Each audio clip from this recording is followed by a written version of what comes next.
A lot of times if somebody doesn't follow through on the plan and they keep giving up on themselves, they learned that pattern somewhere.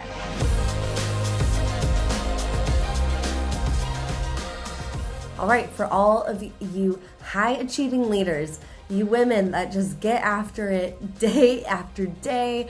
I know my audience, I know what you guys are up to. You're doing big things and you're busy, but we got to address health. And so I want to bring in one of my go-to health ladies, Marissa McCrory, today, because she has so much to share around different seasons of life, the rest that we need, breaking down the shoulds that we think we should be doing because that's what culture is showing us and defining for us around our health. And so that way you can really understand where you're at, what season you're in right now, and where you can push or where you can pull back. So Marissa's going to be talking about everything from rest to parasites to spiritual battles and all of the things that we get to go into. So definitely stick around to the end, and you guys are going to love this episode. Hey everyone, I'm so excited to have this incredible guest on. This is someone that is near and dear to my heart. I got to get to know her last year in a mastermind, and it was so beautiful because she just always had such a calm and graceful presence. I don't know if you know those types of people that they're in your life and you're like, you always just like exhale around them. That's who this woman has been for me, but not only me, of course, her business is related to this. She's in the health space. She is the founder of her practice, and she just helps women dial in their health and their rest. And she's going to share a little bit more about what that business looks like. But after spending time with not only Marissa, and that's who we're bringing on, Marissa McCrory today, I also got to spend time with her family.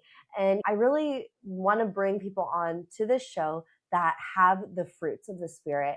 And it was just so beautiful to be able to get to know her husband, her kids, and they just all held just this godly confidence within themselves. And so there's so much that we can go into on this episode, but I know it's going to be one that is just so soul nurturing, so heart nourishing, because that's what Marissa is. So Marissa, thank you so much for being on here and sharing with us.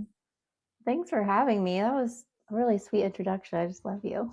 Yeah, I love you too.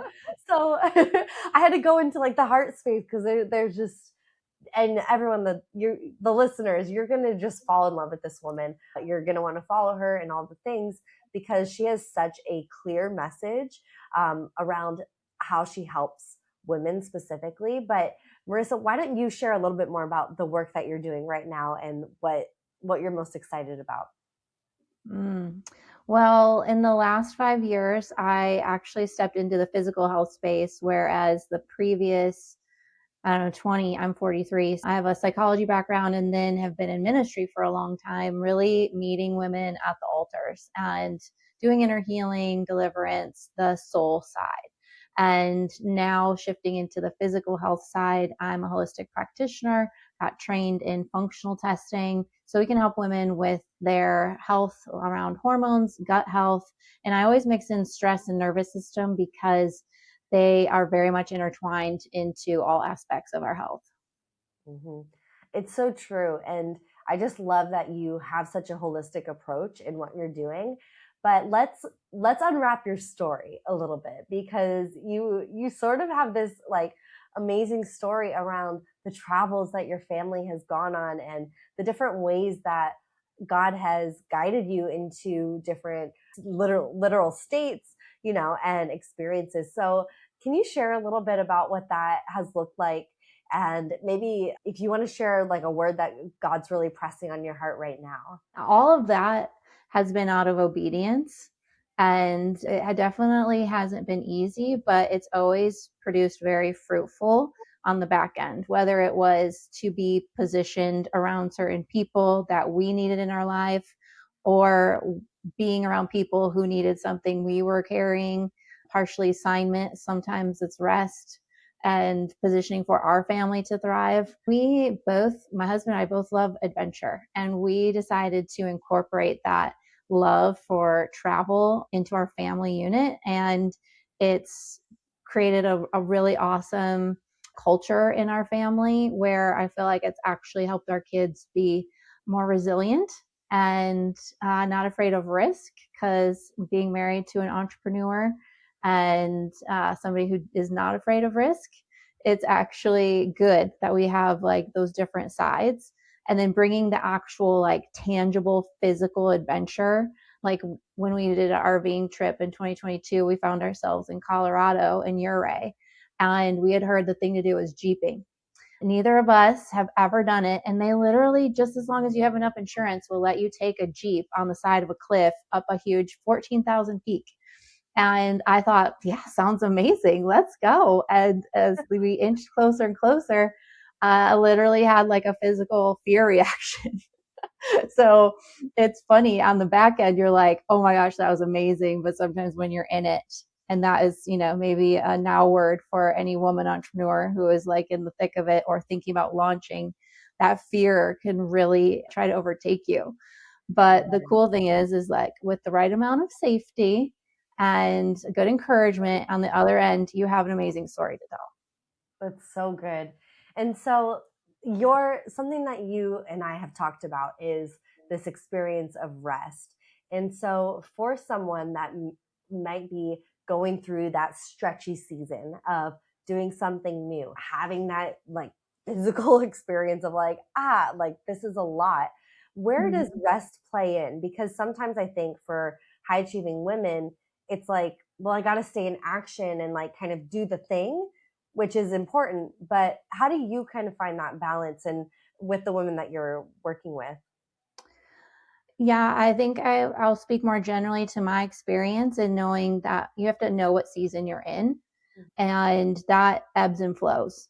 So, what I might recommend to a client that is in one season, I would not completely change it, but I would help them understand how to implement the tools that I give them that will help them in that season, because there are different seasons of building, creating that will require more of you. What I will challenge is I think that as American women, we have a very skewed view of what it looks like to separate our who and our do. Joyce Meyer says it like that. That's why I like it. Your who is like who you are identity wise, right? And that never changes. And as a daughter of God, that is just who you are. Now, what you do is should flow from outside of that. And I think that as American women, we can kind of get caught up in the doing so much that we're not actually being. And I know that sounds kind of generalized, but I have to address the mindset, because I think a lot of women get caught up in the, well, my worth or my identity comes from what I produce. And if we're too so tied up in that, we won't even have the ability to recognize when we need rest. So, first of all, you need to recognize what season you're in and how much you can give to the doing side, and to make sure you're doing it from a healthy perspective of like, I'm not a machine. I'm a human being who has things innately built in. I think God's funny like that. Like he made us sleep every night because he figured we'd probably just keep doing all the time if we could. We need to stop and eat. We need hydration. And I think that part of Jesus's coming was so that we could have and enjoy our life. That is part of what the word says. And yet we kind of get obsessed with doing all of the time. So I have to unravel some of that mental game that happens in women's minds, because it's very noisy in here sometimes, and get them to actually get in their bodies and recognize, what is your body saying to you that maybe rest would heal. Mm-hmm. And that totally makes sense too when I think of sort of functional health as well. Because if you're super depleted, like probably not the best time to do a detox and things like that. Yeah. And that's where I think women can struggle, because we want to kind of do the trends that we see everyone else doing, but Yeah. we jump in and kind of get this like blanket, experience of, oh, well, you should detox and, do these XYZ things, but actually that's not the truth. So I love that you Mm-hmm. kind of come back to that of just knowing which season you're in. And so could you break down maybe a few different seasons that you see in women so that way maybe they can kind of relate and identify which season they're Sure. in. Sure. And I think as a 43-year-old woman going through many different seasons, think about how God created our bodies. He built in hormonal fluctuation. So for women, puberty can start early tweens. And then you're talking about like maybe you get married and have children in your 20s and 30s. And then in your 40s, really see a lot of hormonal changes that is not negative, but is a different production. Like you are entering a season of perimenopause where you are preparing for your physical body to stop reproducing. So when you think about all those different categories, you're going to need different energy for different things. When I was in my 20s, it was about, career and getting married and then having young children. And it's very physical. I know you have a toddler, so you have to be very physically present in playing with that child and keeping care of him. And it's very physical. And then as they grow older, it becomes more emotional and mental in how you're caring for them. And what's funny about that is like I'm seeing the same ebbs and flows that are getting me to address some of my own habits as my hormones are fluctuating. Right at the time I have a tween and a teenager whose hormones are shifting and they're making changes. And so I think it's going to be different for everybody because of different life circumstances, but recognizing that at whatever season you are in, pausing and reflecting on what your physical needs might be. Like when you're in the thick of it with a newborn, staying hydrated and eating your meals is probably going to be like huge win. Yes. Because a lot of moms at that point, like that's hard, feeding and hydrating yourself and sleeping. And that's where I come in, where I come alongside women in whatever season they're in, whether it is like postpartum or trying to conceive or in perimenopause or menopause. And that's where we target the approach. Although a lot of it applies across the board, we're going to like try to get you the wins for that season to help get you through it. Mm-hmm.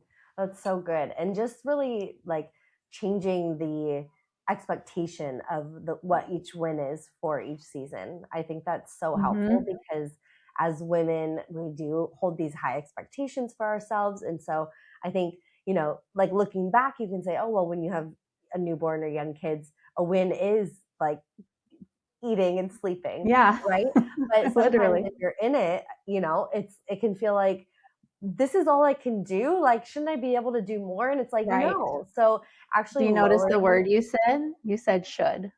yes, You start shoulding all over yourself. totally. Um, it's just so interesting how culture just totally like solidifies this idea of what we should be doing and what it should look like.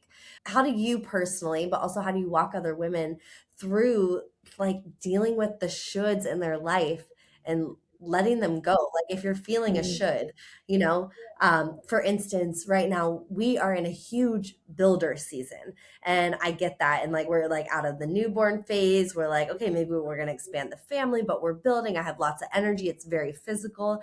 And so I notice a lot of shoulds around like how much rest I should be getting, right? And I'm like, I actually feel Yeah. like pretty energized right now. And I know that this won't be forever. Like if I get pregnant again, I'm gonna get back into bed. But Yeah. how It's do we very deal real. with those shoulds and those cultural norms? Like how do you go against maybe what culturally we should be doing? Like, do Mm-hmm. you know what I mean? It's Yeah, easy to say, but like in totally. actual like action, it just is hard. Yeah. I think that always praying, it will help you either identify if you are going too hard in a season and it's time to give yourself some grace and like actually physically rest. And then another interesting caveat to rest is like it's not always physical. Rest comes in many forms. There's actually, I think, somebody studied it and came up with 7, and there's a list somewhere. It's like there's creative rest, there's physical rest, there's emotional rest, and there's other types. And so knowing yourself, knowing the season you're in, and then having some safeguards. If you do know some of your own personal weaknesses, it's good to have good communication skills about your needs, especially if you're married and with your partner. But if you have energy and you have unity in your marriage about the season you're in, then I say, like, put your hand to the plow and build. Like, we're in kind of a similar season, just in a building season, but at a different age and stage of kids. And also, we were just talking about this morning on another call, but having good insight and planning around your days, weeks, months, and then the year. So you could even have like quarterly stops in your year where you have planned rest, like a family vacation, like a weekend away with your spouse, and have a healthy ebb and flow to the actual calendar year is another just key to making sure you're being intentional with your family while also building. And then, like, depending on the nature of your work, including your kids in that, like, they don't have to be completely separated by it all. They're amazing. When they want to like learn something, they will just come alongside you and be active listeners, or sometimes they'll throw in an idea. There's so much to that, but recognizing what actually rejuvenates you personally, and then having those things built into your calendar. And then if you're like, whoa, okay, that vacation isn't for months and I kind of need something, or I need a girls' night, like, advocating for yourself is a good skill in those It's so moments. good. If you're loving this conversation and it's sparking something inside of you, maybe it's time to share your own voice with the world. That's exactly why we created the Podcast Accelerator, to help leaders like you go from hidden to heard with a podcast that connects, inspires, and actually grows your business. We launched together in just a few months, and you'll have the system, support, and strategy to keep scaling and growing. Doors are open now, so the link to apply is in the show notes. We cannot wait to see you in there. The next question I've actually been wanting to ask you this for a while, so I'm excited to share it in this type of way. But I'm curious, so when it comes to right now, we're talking a lot about choosing things and doing things in our own strength and in our own power, right? But of course, being in a Christian life, a lot of times it's like, okay, like, I mean, not a lot of times, we want to practice giving it over to God, right? And Yeah. like not doing things in our own Right. strength and power.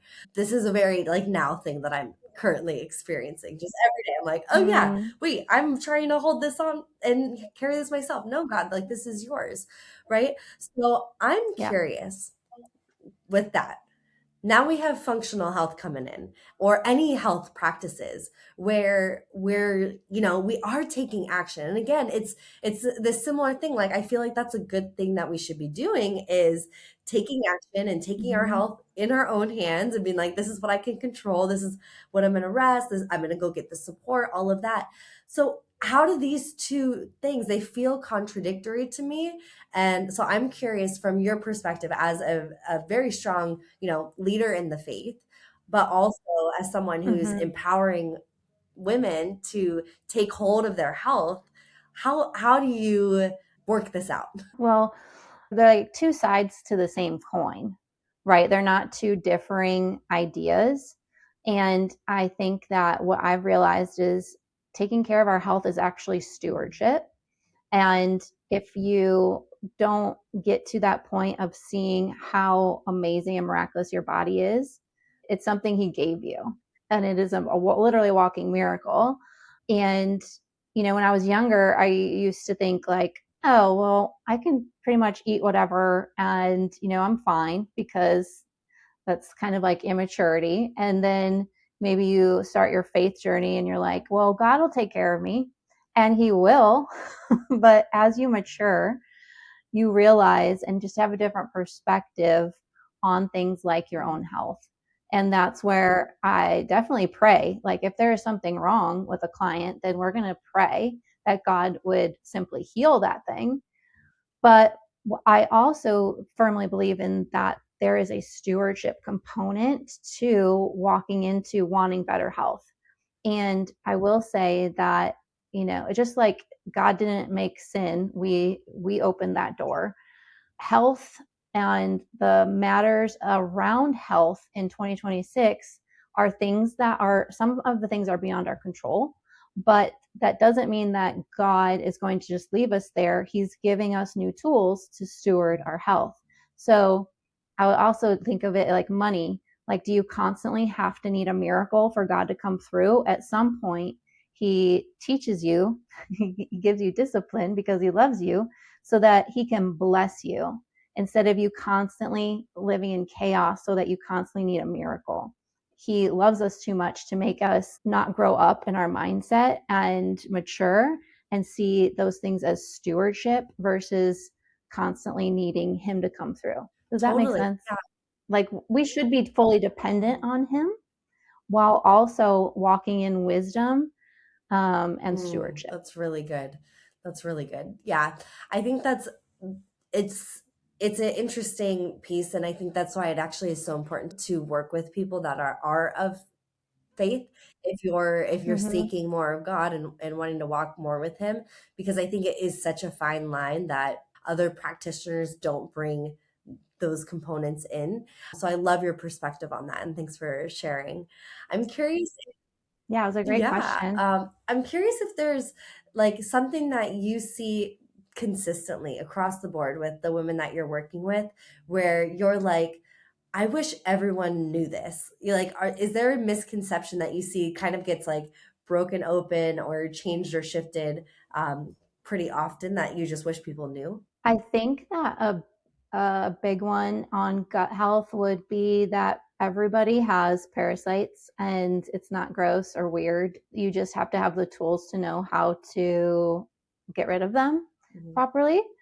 A lot of people think that they're like a wives' tale or like not real because we live in America. And actually, most other countries that do not have our health standards have these practices built into their yearly health rhythms. I also think that a lot of health issues for women come back to mindsets or lies that they believe about themselves.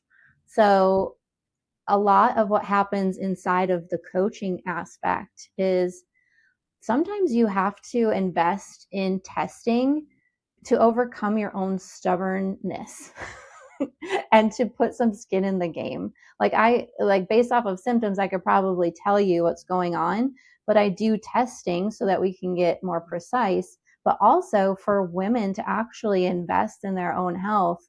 And once they've invested in a test, then they're a lot more open to actually receiving the feedback and making changes.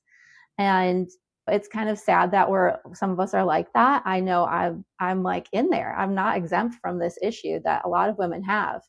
But the I think some of us think that we are like super women and invincible. And unfortunately that's not true. We're all amazing, but we have limits. And so if I if I could say there's like one thing I see a lot, it's that women are convinced that they need to produce way more to be valuable. And a lot of it, I have to like address, like, if we put together a plan and they don't follow it, it's like, okay, so where did you learn to give up on yourself? And I ask the question lots of different ways, but a lot of times if somebody doesn't follow through on the plan and they keep giving up on themselves, they learned that pattern somewhere. So having the psychology piece mixed with some loving coaching can actually equal big changes for people who maybe have like yo-yo diet for years or just have completely forgotten that they need care while they're in pursuit of their Mm, dreams. wow, that's so good. So, so good that I could literally rewind and listen to that again, the way that you just described that, because A little it's, deep, I know. I will say, if you just want one simple tool that everybody needs to do, it's drink more quality water with mm, electrolytes. Literally, almost everybody's walking around dehydrated on some level. So just drink more water and add some great sea salt, lemon, or good quality electrolytes. That could change yes, your life. it's so true. Literally, if you take these things that Marissa's saying, your life will look completely different. I remember when I first worked with a functional health practitioner. I mean, it's literally night or day, and that's why I feel so excited whenever I can talk to someone and share this, because you need that, and you need someone that you can trust and that will give you the truth as well. And I think it's so funny. I have to share a little bit of my own story, because we were producing all of these health podcasts. Like, that was our world. We were listening to them. And I mean, I listened to so many podcasts about parasites and stuff. I'm like, but that's not me. And, that's Right. literally what my reality was for a long time until like things got really bad. And I want to press into this because sometimes you don't need to wait till things get really bad. You could actually clean house. And if I would have realized what I know now, like Mhm. you said, other cultures are doing this yearly. Like this is a normal cleanse, a normal thing. Now this is normal in our family. So Yeah. people come over, we tell them, we talk about this. We're like, you got to go talk to Marissa, like this keeps I your love life. it. Yeah. And so I just think it's funny because Sammy and I specifically were already in this industry. We just were on the other side, but we did exempt ourselves from it for no other reason than just thinking Mhm. there's no way, you know. But I think, Right. wow, like there's such a cost to missing that earlier on. I can't imagine where our marriage would be, where our business Mhm. would be, where our finances would be, where the impact we're making would be if we would have caught it. It was about 3 years where Sammy and I were together before we started doing that for ourselves. So even just in that 3 years, but not Mm. to mention even like the 15 years of entrepreneurship prior to that, where we were dealing with, fogginess or just not feeling that energized or not that clear, not following through on things because we were taught that and we thought that's just the way that we are. We're just creative entrepreneurs going from one thing to the next, but not really realizing that Mhm. actually a lot of this stemmed from health. So I just had to share a little bit Yeah. about my own testimonial here because what you shared Love it. is so, so key. So I think, as you might be listening to this and thinking, I need to talk to Marissa. And you absolutely should. We're going to put all of her contact information in the show notes so you guys can get connected. And she makes such fun and educational content on Instagram and online. So definitely go follow her, check her out, because there's such freedom that can happen on the other side of this. And if you're in the camp and you're like us and you're like, I just love listening to this because I know how much freedom there is, then just make sure you share this with at least one person because this is not common knowledge. It Mhm. is not normal and it needs to become Yeah. normal because that's where the enemy will like loosen its grip because it has its grip on the health. Yeah. And anyways, I'm preaching Mhm. your game here, but it's just it's so That was good. Tell the people, Ray. Tell the is there people. any last thing that you want to share to our listeners? No, just encourage that if you are needing help or support in your health in whatever season you're in, ask for help and advocate for yourself. A lot of us independent women are so stubborn, like we want this like strong man to help us, and yet when he asks what we need, we're like, nothing. I'm fine. Whether it's you talking to a man or if you're single, like advocating for your needs, if you weren't taught that, can feel like such an obstacle. But it's the breakthrough that can open the door to so much healing, whether that's emotional, mental, or physical. And especially if you want to start a health journey, I'm here to help support you in doing that. Or find somebody who you align with that is also, as a Christian woman at navigating the health space, just beware that you're not opening doors to people who are practicing new age or other things, that they're not bad people. They might not even know. But in trusting your life to somebody as a Christian woman, especially your health piece where it's very intimate, it's important to find alignment there, like spiritually, at least neutral, So something I just want to maybe healthfully warn women of as they navigate the health space. But a lot of it isn't woo woo. A lot of it is like real, especially if it's around health. And just make sure they're not adding in stuff that is not based in science, is my Yeah, that's caveat. not needed actually. It's just keep it simple Yeah, and get after it. totally. Awesome. Thank Yes. you, Marissa. This has been such an awesome interview. And thank you to all of our listeners. Talk soon. Thanks, Ray. Thanks for listening to Miracle Moment. Share the episode, hit follow, and join us every Thursday for prayer and activation. For more tools to rise into your God-given mission, visit rayireland.com. See you next week.